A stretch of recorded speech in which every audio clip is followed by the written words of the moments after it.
नमस्कार दोस्तों, स्वागत है आप सभी का फिर से एक बार केजीएन न्यूज़ में। जी हां, आपको बता दें कि दिन भर की कुछ बेहद बड़ी और अहम खबर निकल के आ रही है। उसे जानेंगे एक एक करके विस्तार से, तो वीडियो को अंत तक जरूर देखें। जी हां दोस्तों, बढ़ते आज की पहली और बड़ी खबर की ओर। आज की पहली और बड़ी खबर जो निकल के आ रही है कि इंडियन प्रीमियर लीग 2020 को बीसीसीआई ने कोरोना वायरस के चलते अनिश्चित काल के लिए स्थगित कर दिया है। अब इसी बीच बीसीसीआई को श्रीलंका में इस टूर्नामेंट को आयोजित करने का प्रस्ताव मिला है। जी हां दोस्तों, मीडिया रिपोर्ट्स के मुताबिक श्रीलंका क्रिकेट बोर्ड के अध्यक्ष सम्मी सिल्वा ने इस बारे में बीसीसीआई के अधिकारियों से बात की है। जी हां, आपको बता दें कि श्रीलंका में कोरोना वायरस के बहुत कम मामले हैं। वहां मरीजों की संख्या 400 से भी कम है और अब तक इस महामारी से श्रीलंका में सिर्फ 7 लोगों की मौत हुई है। सिल्वा ने कहा, अगर आईपीएल 2020 स्थगित होता है तो आईपीएल फ्रेंचाइजी और बीसीसीआई को तगड़ा नुकसान होगा। उन्हें तकरीबन $500 मिलियन से ज़्यादा का नुकसान झेलना पड़ सकता है।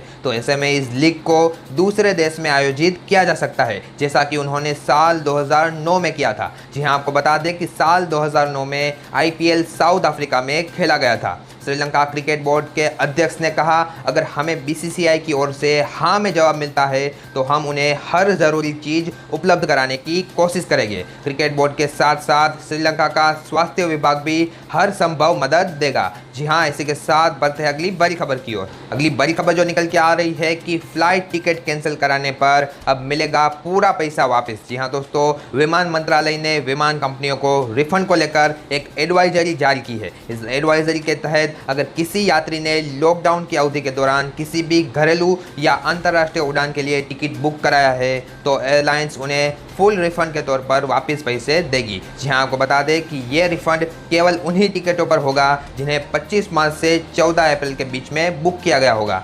इस एडवाइजरी में कहा गया है कि अगर लॉकडाउन के पहले चरण के दौरान पैसेंजर ने घरेलू या अंतर्राष्ट्रीय उड़ान के लिए टिकट बुक किया है और एयरलाइंस को इसका फुल पेमेंट मिल चुका है तो इस टिकट के कैंसिल किए जाने पर पैसेंजर को फुल रिफंड वापस दिया जाएगा। एयरलाइंस कंपनी का इस टिकट पर कैंसिलेशन चार्ज या अन्य कोई चार्ज नहीं काट सकती। जी हाँ, आपको बता दें कि इस एडवाइजरी के मुताबिक कैंसिलेशन रिक्वेस्ट के 3 हफ्ते के अंदर ही एयरलाइंस कंपनियों को रिफंड के पैसे वापस करने होंगे। जी हाँ, इसी के साथ बढ़ते हैं अगली बड़ी खबर की ओर। अगली बड़ी खबर जो निकल के आ रही है कि निजामुद्दीन स्थित जमात के कार्यक्रम में लोगों को बुलाने वाले मौलाना साद की मुश्किलें अब बढ़ गई है। जी हाँ दोस्तों, अब प्रवर्तन निर्देशालय यानी कि ईडी ने मौलाना साद और अन्य के खिलाफ मनी लॉन्ड्रिंग के एक्ट के तहत मामला दर्ज किया है। इस मामले की जांच कर रही क्राइम ब्रांच ने मौलाना साद को लेकर बड़ा खुलासा किया है। क्राइम ब्रांच के अनुसार इस आयोजन से पहले साद के दिल्ली में मौजूद एक बैंक अकाउंट में अचानक विदेशों से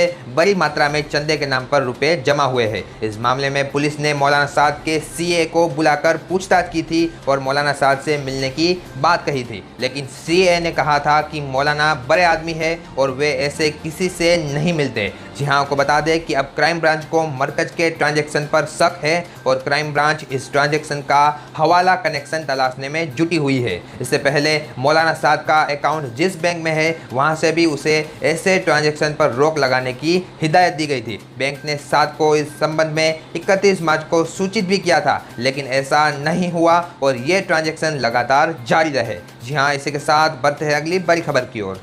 अगली बड़ी खबर जो निकल के आ रही है कि केंद्रीय अल्पसंख्यक कार्य के मंत्री मुख्तार अब्बास नकवी और सेंट्रल वक्फ काउंसिल ने स्टेट वक्फ बोर्ड के सीनियर अधिकारियों के साथ वीडियो कॉन्फ्रेंसिंग के जरिए बातचीत की और स्टेट वक्फ बोर्ड को निर्देश दिया कि लॉकडाउन का पूरी तरह से पालन करें। रमज़ान के पवित्र महीने की शुरुआत 24 अप्रैल से हो रही है। ऐसे में मुख्तार अब्बास नकवी ने राज्यों के बोर्डों को निर्देश दिया है कि वक्फ के अधिकारी लोगों में कोरोना वायरस के प्रति जागरूकता फैलाए और अपने सभी धार्मिक आयोजन अपने अपने घरों में पूरा करें। साथ ही सोशल डिस्टेंसिंग का पालन रमज़ान के महीने में भी जारी रखें। जी हाँ, आपको बता दें कि इस बैठक में स्टेट वक्फ बोर्ड की ओर से यूपी, आंध्र प्रदेश, दादर नगर हवेली, हरियाणा, कर्नाटक, केरल, मध्य प्रदेश, पंजाब, पश्चिम बंगाल, अंडमान और निकोबार, असम, मणिपुर, राजस्थान, तेलंगाना, दिल्ली, छत्तीसगढ़, गुजरात, हिमाचल प्रदेश, जम्मू कश्मीर, झारखंड, महाराष्ट्र, ओडिशा, पौंडीचेरी, तमिलनाडु, त्रिपुरा, उत्तराखंड और अन्य कई सारे राज्यों के प्रतिनिधियों ने हिस्सा लिया था। जी हाँ, इसी के साथ बढ़ते हैं अगली बड़ी खबर की ओर। अगली बड़ी खबर जो निकल के आ रही है कि इस गर्मी में आप नहीं खा पाएंगे आम। जी हाँ दोस्तों, कोरोना दुनिया से छीन लेगा आम का स्वाद। कोरोना की वजह से आम सभी मंडियों तक नहीं पहुंच पा रहा है। बागवान के मालिकों को डर है कि अगर लॉकडाउन लंबा खींचा तो आम मंडियों तक नहीं पहुंच पाएगा। तब या तो आम डाल पर ही सड़ जाएगा या फिर कोरियों के भाव बिकेगा। लॉकडाउन के कारण प्रदूषण कम होने से इस बार आम की फसल अच्छी है, लेकिन सिंचाई और दवा वगैरह के छिड़काव के लिए मजदूर ना मिल पाने की वजह से फसल खराब होने की आशंका है। साथ ही बागवान के मालिकों को डर है कि अगर लॉकडाउन लंबा खींचा तो आम मंडियों तक नहीं पहुंच पाएगा। जी हाँ, इसी के साथ बढ़ते हैं अगली बड़ी खबर की ओर। अगली बड़ी खबर जो निकल के आ रही है कि एसबीआई ग्राहकों के लिए खुशखबरी है। अब एटीएम से पैसे निकालने पर नहीं लगेगा कोई चार्ज। जी हाँ दोस्तों, देश का सबसे बड़ा बैंक भारतीय स्टेट बैंक ने अपने सभी एटीएम कार्ड धारकों को बड़ा तोहफा दिया है। जी हाँ, आपको बता दें कि एसबीआई ने 30 जून तक फ्री ट्रांजैक्शन की संख्या से